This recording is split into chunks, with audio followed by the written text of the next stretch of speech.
డీలిమిటేషన్పై Tamil Nadu CM పోరాటం కొనసాగుతుంది. దీనికి సంబంధించిన మెమోని సమర్పించడానికి ప్రధానిని సమయం అడిగారు స్టాలిన్. గత నెల 27న ఆయన మోదీకి లేఖ రాశారు. ఆ లేఖను స్టాలిన్ బుధవారం ఎక్స్ వేదికగా పంచుకున్నారు. డీలిమిటేషన్తో దక్షిణాది రాష్ట్రాలకు అన్యాయం జరుగుతుందనే విషయంలో చర్చించేందుకు వివిధ పార్టీల నేతలతో ఇటీవల స్టాలిన్ అఖిలపక్ష సమావేశం నిర్వహించారు. డీలిమిటేషన్ పై పలు తీర్మానాలు చేశారు. దీనికి సంబంధించిన మెమోను అందించేందుకు ప్రధానిని సమయం కోరినట్టు స్టాలిన్ తెలిపారు.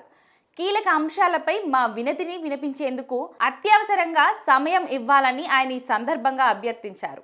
స్పందన కోసం ఎదురు చూస్తున్నామన్నారు. లోక్సభ నియోజకవర్గాల పునర్విభజన 2026లో జరగనుంది.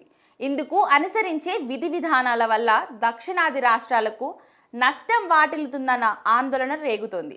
డిఎంకే నేతృత్వంలో ఈ మధ్య నిర్వహించిన సమావేశంలో జనాభా ఆధారిత పునర్విభజన వల్ల దక్షిణాది రాష్ట్రాలకు చట్టాల రూపకల్పనలో ప్రాతినిధ్యం తగ్గుతుందని స్టాలిన్ ఆరోపించారు.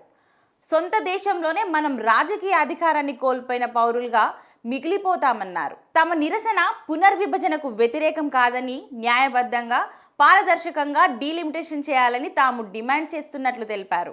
అయితే జనాభా ప్రాతిపదికనే ఈ డీలిమిటేషన్ ప్రక్రియ జరుపుతామని కేంద్రంలో అధికారంలో ఉన్న బీజేపీ చెబుతోంది. కానీ దక్షిణాది రాష్ట్రాలు మాత్రం వీటిని తీవ్రంగా వ్యతిరేకిస్తున్నాయి.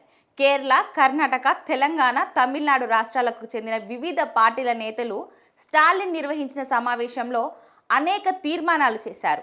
ఇందుకు సంబంధించిన మెమోను ప్రధాని మోదీకి ఇవ్వాలని నిర్ణయించుకున్నారు. మెమోను అందజేసేందుకు కాస్త సమయం ఇవ్వాలంటూ ప్రధాని మోదీకి లేఖ రాశారు. కానీ ప్రధాని మోదీ ఇప్పటి వరకు స్పందించలేదు. దీంతో ముఖ్యమంత్రి స్టాలిన్ ఈ లేఖను ఎక్స్ వేదికగా పోస్ట్ చేశారు.